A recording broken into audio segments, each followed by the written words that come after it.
ይዛት የመጣው ሰብለ ይቅርታ አድርጊልኝ። ዝም በይ ስድ ባለጌ። እኔ እኮ የሚገርመኝ ይሄን ሁሉ ነገር ያረግሽበት ቤት ውስጥ አይንሽን አፈጠሽ መምጣትሽ ነው። አክስቴ እባክሽ ተረጋጊ። በቃ ሰላም እናውረድ። ሰላም? ከዚህ ሁሉ ነገር በኋላ ሰላም ይወርድ ትላለህ? ይቺ ልጅ እኮ ወንድሜ ከምትለው ሰው ጋር የማገጠችብህ ሴት ናት። እንዴት ነው ቆይ የሚገባ? አንተ ሰብለ ልክ ነሽ፣ አጥፍቻለሁ። ምንም ነገር ብትናገሪኝ ደግሞ አንቺ ትክክል። በቃ ስለሱ ጉዳይ አታውሩ። ይሄ ጉዳይ ሊወራ አይገባም። በቃ ሌላ ወሬ እናውራ። አላልሽኝም? ቆይ ላስረዳሽ። እኔ ልጅ ምንድን ነው የምታስረጃት? ይቺ ልጅ እኮ ከፖሊስ ጣቢያ ነው ያመጣኋት። ቆይ ግን ይቺ ልጅ በዚህ ዕድሜዋ ሁሉን ነገር ማየት ነበረባት? አንቺ ዝም በይ። ይሄ ሁሉ ነገር እየሆነ ያለው ደግሞ በአንቺ ምክንያት ነው። ኧረ ልጅሽን ለቅሜ ባመጣው ልጅ ጭራሽ ለመሳደብም ትሞክሪያለሽ? ይኸውልሽ እኔ ልጅ ዝም በይ። አንቺ ብሎ እናት ደግሞ አረመኔ ሴትዮ። ምንድን ነው የምትናገሪው? ደግሞ ምን አይነት እናት ነሽ ብለሽ ታወራለሽ እንዴ? ክፉ እናት ከሆንኩኝም በአንቺ ወጥቼ ነው። እሺ አሁን ተይኝ። ባልተውሽ ምን ልታመጪ ነው? ለነገሩ መጣና አገኛት። አዎ እንዴ ምንድን ነው እንደዚህ የሚያስደነግጥሽ? ይኸውልሽ ልጄን በደንብ ጠብቂልኝ። ሰው እንግዲህ ከወሰዳት ደግሞ ላገኛት አልችልም። ተፈጠረ ብር ሰጥቷት ነው ሄደው። በቃ ይሄ ደግሞ ዛሬ ላይ እንግዲህ ትልቅ ነገር ተፈጥሯል። ዛሬ እንግዲህ አብስሎም ይቅርታ አድርጎላት ኤልሳ ወደ ቤትም ብትመለስ ትልልቅ ችግሮች ተፈጥረው ይገኛሉ። ኤልሳ እንግዲህ ዛሬም በውሸት ነው ወደ ቤት የተመለሰችው ማለት ነው። እንግዲህ የቢንያምን ልጅ እንዳስወረደች ነግረዋለች። እሱም በፍጹም እንዴት እንደዚህ ታረጊያለሽ? አልቀበልሽም ብሏት ነበረ። እሷም እንግዲህ እንደምንም ብላ አሳምነዋለች። ሆኖም ወደ ቤትም ተመልሳ ትገኛለች። እንግዲህ በባለፈው ክፍል ላይ ያበቃው ልጇን የሆነ ቦታ አስቀምጣ ኤፕሲሎን እያናገረችው እያለ ነበረ ክፍሉ የተጠናቀቀው። ሆኖም እንግዲህ በዛን ሰዓት እሷ ልታናግር እማዬ ስትል ነበር የተጠናቀቀው። እሷም የምን እማዬ ነው የምትዩ? ተሳስተሽ ነው ወይ እማዬ የምትዩ? ምን አስበሽ ነው እማዬ የምትዩ ብላ ትላታለች። እሷም እንግዲህ እንደዛ በምትላ ሰዓት እሺ እሱ ነው አባቴ ያልሽኝ ብላ ስትላትም የምንም አባት እናት እዚህ ጋር የለም፣ እችን ልጅ የሚያውቃት ሰው የለም ወይ? ከዚህ እንዲወስዱልኝ እፈልጋለሁ፣ ጥበቃ የለም ወይ? በማለትም እንግዲህ ትናገራለች ማለት ነው። እሷም በምትናገርበት ሰዓት እንግዲህ ምንድን ነው እየተከሰተ ያለው በማለትም እንግዲህ እሷም እንደዛ ስትላት ሕፃኗም ግራ ትጋባለች። እማዬ ምን ሆነሽ ነው ብላ ስትላትም የምን እማዬ ነው ብላ እጅግ በጣም ትቆጣታለች። እሷ በምትቆጣ ሰዓት እንግዲህ ለምንድን ነው እንደዚህ የምትቆጩ በማለትም ትናገራታለች። እሷም እንግዲህ እንደዛ ከተቆጣቻትም በኋላ ምንድን ነው ይሄ ነገር መሆን ያለበት? እንግዲህ እጅግ አመናጭቋ እችን ልጅ አውጡልኝ በማለት ትናገራለች። እንግዲህ ሆቴል አስተናጋጆቹም ሕፃኗን ያወጧታል። ሕፃኗን ካወጧት በኋላ ኤፕሲንም ለምንድን ነው ግን እንደዚህ ሆንሽው? አንድ ፍርዬ ሕፃን ልጅ እማዬና አባዬ ሰላለችን ይሄን ያህል ማመናጨቁ ልክ ነው ወይ ብሎ ይላታል። ይህም ልክ አይደለም ያረግሽው፣ በሕፃን ልጅ አይምሮ ላይ እንደ ነጭ ደብተር ናቸው ሕፃናቶች አይምሯ ላይ ተመዝግቦ ይቀራል ብላ ስትላትም ምን እማማ ነው የምትለን? የትም ሳታቀን ብር ከፈለገች ብር አትጠይቅም ብላ ነው እንግዲህ ከፈለሽ ብር ከሆነ ብር አትጠይቂም፣ የምን እማዬ እና አባዬ ነው የምትዩ እያለቻት ነበረ። ሆኖም እንግዲህ ሕፃኗ ከሄደች በኋላ ኤልሳ በጣም ይጨንቃታል። እሷም በጣም እየጨነቃት የተናገረችው ንግግር እና አብስሎም ደግሞ የተናገረው ንግግር ሕፃኗ ምን ያህል እንደጎዳቻት በንግግር ታገናዝባለች። እሷም ካገናዘበች በኋላ እዛው አብስሎም በተቀመጠበት ኤልሲ ትታው ትሄዳለች።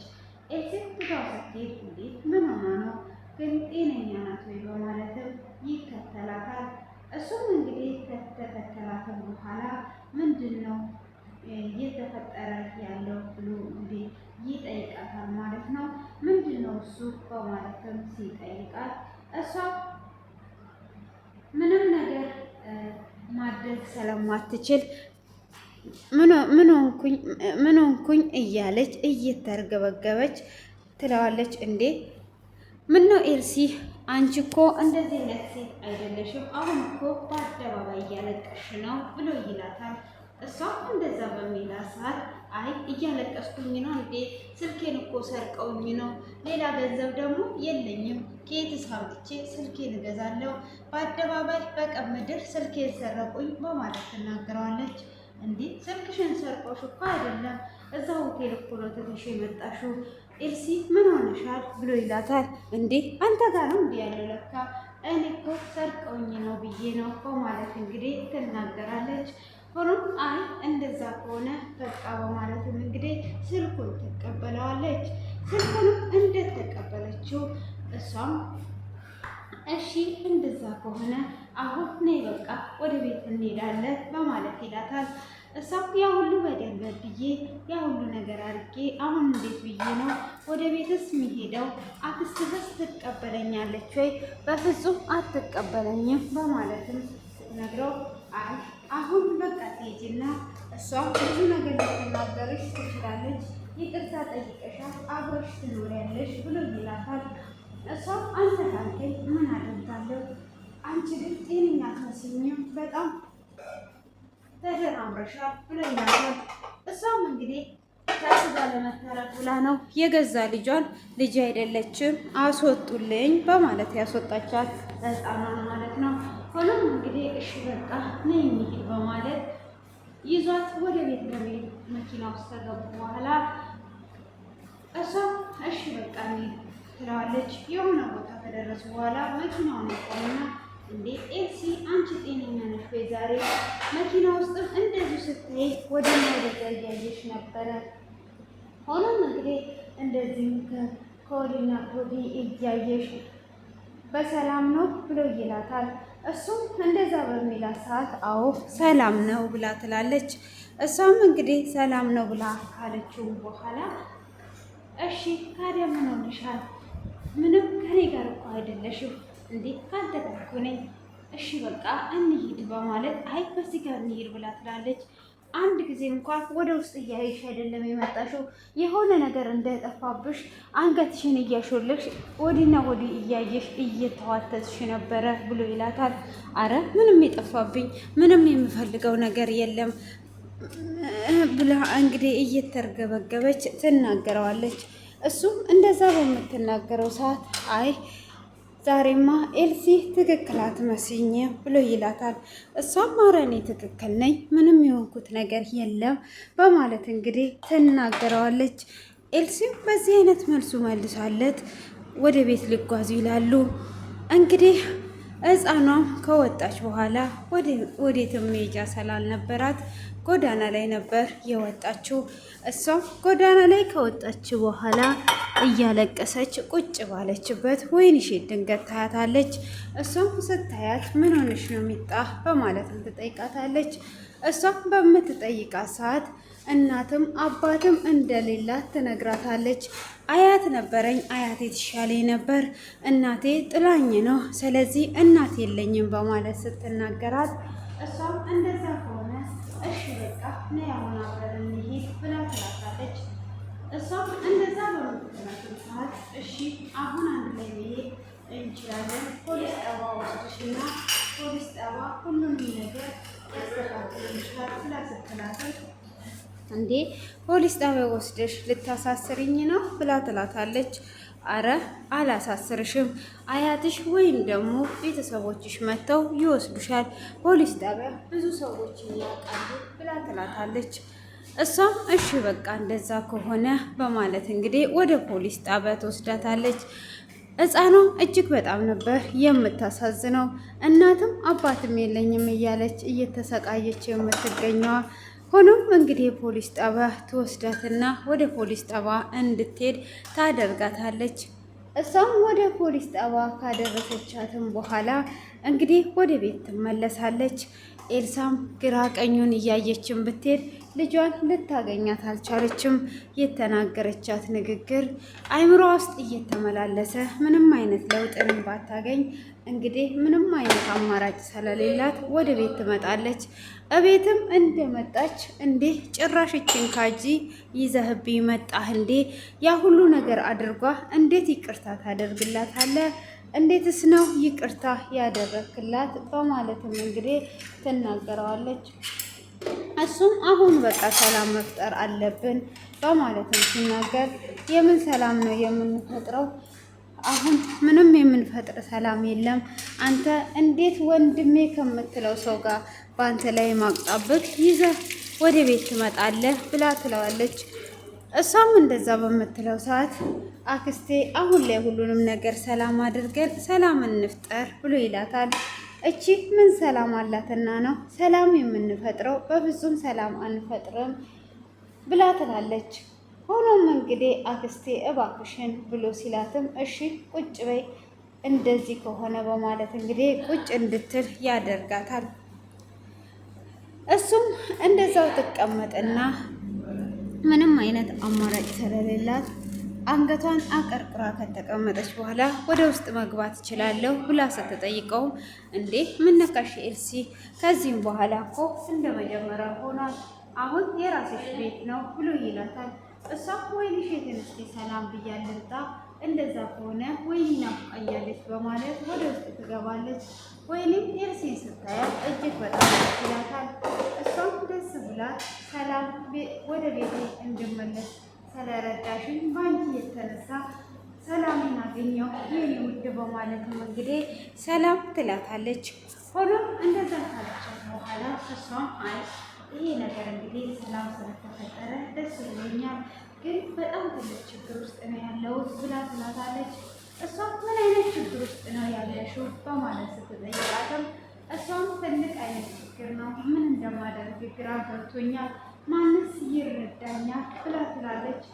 አይ ምንም ነገር አትጨናነቂ፣ ሁሉንም ነገር እናስተካክላለን ብላ ስትላትም ከአብሲሊዮን በፊት የልጅነት ልጅ ነበረችኝ፣ እሷም እንዴት አመናጭቄ እንዳባረርኳት አሁን የት እንደገባች ፈልጌ አጣዋት ብላ ትላታለች።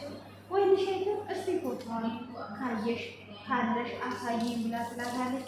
እሷ ፎቶውን ስታሳያት ወይኔ እቺ ልጅ እኮ እናትም አባትም የለኝም ብላ እያለቀሰች አይቼ ወደ ፖሊስ ጣቢያ ወስጃታለሁ፣ አያት ብቻ ነው ያለኝ አለች። እውነቷን ነው፣ እንዴት አድርጌ አመነጫጭቄ ጥበቃው ጠርቼ አስተናጋጆች እንዲወጣት ያደረጉት ብላ ትላታለች። ሆኖም አሁን ምን ይሻለኛል ወይኔ ልጄ ብላ ስትለው ወይስ የፖሊሱን ስልክ ወስጄ ነው የመጣሁት፣ ስለዚህ የደረሰችበትን ልጠይቅ ብላ ትደውላለች። ፖሊሱም አያቷ መጥቷ እንደወሰደቻት ይነግራታል። እሷም በጣም ደስ ይላትና አያቷ መጥቷ ወስዷታል እያለ ነው ብላ ትላታለች። እሷም እንግዲህ እንደዛ በምትላተው ሰዓት አይ አያትየው መጥቶ ወስዳለች፣ አይ በጣም ጥሩ ነው በማለት እንግዲህ ምላሿን ትመልሳለች። እሷም እንደዛ ካለቻትም በኋላ እሺ በቃ እንደዛ ሆነ በማለትም እንግዲህ ያንን መልስ ትመልስላታለች። ሆኖም እንግዲህ አሁን በቃ ሁሉም ነገር ተስተካከለ ስትላትም አይ እኔ እኮ ለአክሲዮን የቢኒያምን ልጅ እንዳስወረድኩ ነግሬዋለሁ፣ አሁን ልጁን ላስወረድ ነው ኤልሳ ትላታለች። ወይንሸትም በፍጹም ይህንን ልጅ እንድታወጂ እኔ አልፈቅድልሽም፣ ይሄ ሁሉ ዋጋ የከፈልንበት ለዚህ ሕፃን ልጅ እንዳይወርድ ነው፣ እንደዚህ በፍጹም አልፈልግም ብላ ትላታለች። እኔ ትዳሬን ለመመለስ ብዬ ለሱ ዋጋ እንደከፈልኩኝ ለማሳወቅ ብዬ ነው ጽንሱን እንዳወረድኩኝ የነገርኩኝ። አሁን ደግሞ ወደ ሲገባ እሱም ሆነ ሰብለ በፍጹም ይቅርታ አያደርጉልኝም፣ ስለዚህ ግዴታ ማስወረድ አለብኝ ብላ ትላታለች። አይ ማስወረድማ የለብሽም ትላታለች። አሁን እሺ ታዲያ ምን ማድረግ አለብኝ? ልጄንስ እንዴት ነው አግኝቼ ይቅርታ መጠይቃት በማለት ኤልሲ በጣም ትጨነቃለች። ታዲያ ልጅሽን ችግር አለ? ሱቅ ልሄድ ነው ወይም ደግሞ እናቴ አስቸኳይ ነገር ፈልጋኛለች ወይና እናትሽ ጋር እንደመሄድ ብለሽ ሄደሽ ያለ ትላታለች። ኤፕሲሊዮን እኮ እናቴ እዚህ እንዳለች አያውቅም፣ እናቴ አሜሪካ እንዳለች ነው የሚያውቀው ብላ ትላለች። እንግዲህ ከኤፕሲሊዮን እየወሰደች ነበረ ለእናቷ እርዳታ የምታደርገውና ልጇን የምታሳድገው። አሁን ላይ እንግዲህ እሱ ውጭ ሀገር እንዳሉ ነው ቤተሰቦቿ የሚያውቀው። ልጇን የምትረዳው በሱ ስለነበረ እንዴት ይሄ ሁሉ ውሸት አንቺ ምን ያደርግልሻል ብላ ትላታለች። እሱ ወደፊት ሚስጥሩን እነግርሻለሁ፣ አሁን ብቻ ምን እንደማደርግ እርጂኝ ብላ ትላታለች። እሺ በቃ ሱቅ ሄዳለሁ በይና ሂጂ፣ እኔም ከተጠየቅ ሱቅ እንዴት እናገራለሁ ብላ እንግዲህ መጣው በማለትም ልጇን ይቅርታ ለመጠየቅ ትሄዳለች። ልጇን ይቅርታ ለመጠየቅ ስትሄድ እናትየው ጭራሽኑ እኔ ስንት ጊዜ ሙሉ የያዝኳትን ሕፃን አንቺ ይዘሽ ወጥተሽ ጣልሻት አይደለ ብላ ትላታለች። እሷ አንቺ እኔ መቼ ነው የጣልኳት? መቼ አልጣልኳትም፣ ጥለሻታል እንጂ ሕፃኗ እንዴት ጎዳና ላይ አውጥተሽ ትጫለሽ እያለች እንግዲህ እያመነጨቀቻት፣ እሷ እኔ ጨካኝ እንኳን ብሆን በአንቺ ወጥቼ ነው እያለች እንግዲህ ሕፃኗን እዛ ጋር እያማረሯት፣ ሕፃኑን ደግሞ ልጄ አትበኝ ብላ ትላታለች። ኤልሲም አሁን ላስረዳሽ አትችልም፣ ወደፊት ስታድጊ አስረዳሻለሁ፣ ብቻ ይቅርታ አድርጊልኝ በማለት ይቅርታ ትጠይቃታለች። ሆኖም እንግዲህ ሕፃኗ አባቷ ማን እንደሆነ ትምህርት ቤት እያስቸገሯት ስለነበረ አያታ ይህ ኤፕሲሎን የሚባለው ነው ወይ አባቴ ብላ ስትላት፣ ልጄ እኔ ምን አውቃለሁ፣ የአንቺ አባት ማን እንደሆነ የምታውቀው እናትሽ ነው፣ ከመቼ ጀምሮ ነው ደግሞ አንቺ አባት ያለች ብላ ትላታለች። እሷም አባት ብቻ እንዲኖራትና ለልጆች ለማስታወቅ ነበር የምትፈልገው። በዚሁ መካከል እንግዲህ ኤልሲ ይቅርታ ጠይቋት ወደ ቤት ከተመለሰች በኋላ ሕፃኑ ቁርስ ዳቦ ለመግዛት ትወጣለች። ሕፃኑ ከወጣች በኋላ አባትየው መንገድ ላይ ያገኛታል። አባትየው መንገድ ላይ አግኝቶ ብር ሰጥቶ ይሸኛታል። እሷም ያንን ብር ይዛ እየሮጠች ወደ ቤት ትመለሳለች።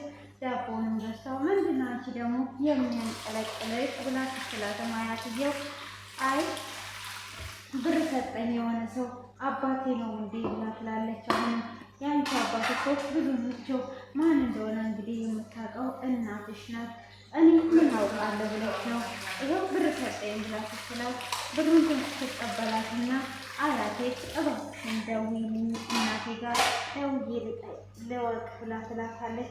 እንደ ጓደኞቼ አባት ይኖረኝ ብላ ስትላትም እሷ ካርድ ሊጨርሽብኝ ነው አሁን ብላ ካለቻትም በኋላ እንግዲህ ትደውልላታለች። እሷም እንግዲህ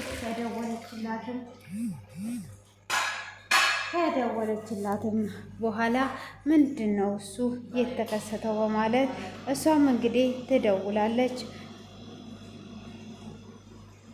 ከደወለችላትም በኋላ በይቺ መናጢ ልጅሽን አናግሪያት ብላ ትላታለች።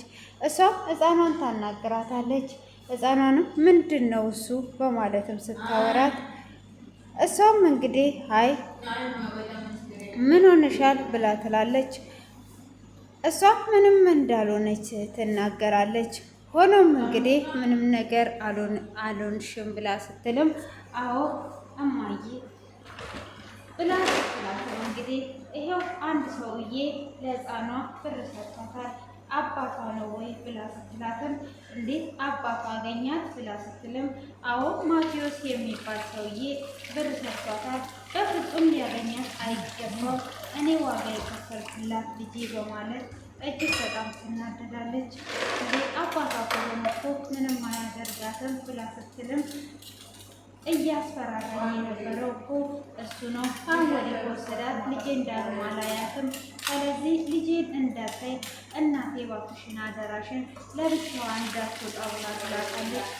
እሷም ልጅሽን በያናግሪያት በማለትም ብር ልክልሻለሁ ከፈለግሽ ብላ እናቷ በብር ትይዛትና ትለምናታለች። ሆኖም ሕፃኗንም ለብቻሽ እንዳትወጪ እንዳያገኝሽ እሱ አባትሽ አይደለም ብላ ትላታለች። እና እሱን ስታይ እንድትወጪ እየጠየቀቻት ነው። ሆኖም እሱም ብሎ እንዳደረገች ነው የምታስበው። አሁን ላይ እንግዲህ ኤልሲ ትልቅ ወጥመድ ውስጥ ገብታለች።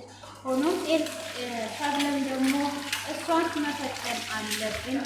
አሁን ይሄንን ፈተና ታልፋለች ወይስ አታልፍም? እሷን በደንብ አድርገን መፈተን አለብን ብላ ትለዋለች። አብስሊዮምም አይ ተያታውን አንፈትናትም ቢላትም አይ አይደለም ይሄንንማ በፍጹም መተው የለብንም። ስለዚህ ምን አይነት ፈተና ነው? ባክሽን ፈተናውን ደግሞ ካልንጅስ አይ ፈተናውን አታልፍም፣ እጅግ በጣም የሚያማልልና ቆንጆ ልጅ ነው የማመጣው ብላ ትለዋለች። ምነው አክስቴ ፈተናውን እንድታልፍ አትፈልጊም ነው ብለሽ ሲላትም አይ እፈልጋለሁ ግን በፍጹም እንደማታልፍ እርግጠኛ ነኝ ብላ ትለዋለች። ሆኖም እንግዲህ ይህንን ከአብስሊዮን ጋር ከውጭ ሀገር የሚመጣ ዲያስፖራ እንደሆነና የእሱ ጓደኛ እንደሆነ አድርገው ወደ ቤት ሊያስገቡ ተስማምተዋል። እንግዲህ ይሄን ሁሉ ነገር ኤልሳ አታውቅም። ሆኖም ኤልሲ ወደ ቤት እንደተመለሰች ታዲያ ጽንሱን አውርደሻል፣ ከስንት ጊዜ በኋላ ማርገዝ እንደምትችይ ተነገረሽ ብላ ትላታለች። ኤልሲ በዚህ ሰዓት ጽፎ ለካ ይሄም ነገር አለ እንዴ ብላ ግራ ተጋብታ ትገኛለች። ሆኖም እንግዲህ ወይም ሴትን ጽንሱን አታወርጅም ብትላትም ቀናትና ሰዓታት ስጪኝ እናስባለን እንጂ መቼም እኔ ጽንሱ ሲወርድ ዝም ብዬ አላይም እያለች ትገኛለች። እንግዲህ ዛሬ ላይ ኤልሲ ደውላ ፍቅረኛዋ የመጀመሪያ የልጅነት ባሏ የልጇ አባት ይደውልና ልጁን እንደሚፈልግ ይነግራታል። እሷ እጅግ ትደነግጥና ምንድነው በማለትም ስትል አሁን ያንን ነገር ልጁን እንደሚፈልግ ሲል ነግራት ከዚህ ሁሉ ዓመት በኋላ እንዴት ደወልክ? በፍጹም ልጄን በአይን እንዳታያት በልጄ አልደራደርም እያለች እያለ ሰብለ ሰማች። ምን ይከሰት ይሆን? ውድ ቤተሰቦቼ እንግዲህ ኤልሲ መጀመሪያም በብዙ ውሸት ውስጥ ታጅባለች። ሰብለ ይሄንን ሰምታ ምንስ ታደርጋት ይሆን? ኤልሲዮንስ ምህረት አድርጎላት ከእንደገና ወደ ቤቱ ያስገባታል ወይስ እስከ መጨረሻው ድረስ ይሸኛት ይሆን? ይሄንን እጅግ በጣም በጉጉት የምንጠብቀው ልብ አንጠልጣይ መላ ድራማ እጅግ በጣም አስተማሪ የሆነ እንግዲህ በውሸት መሀል ውስጥ ታጅባ ውሸትን ብቻ እየፈጠረች እስከ መቼ ትሄድ ይሆን የሚለውን እንግዲህ እናያለን። አክስትየዋን ግን ሳናደንቃት ልናልፍ አንችልም። ስለዚህ ላይክ እና ሰብስክራይብ አድርጉ፣ አበረታቱኝ። እኔ ውድ እህታችሁ ሲና ነኝ። መልካም ቆይታ ይሆንላችሁ።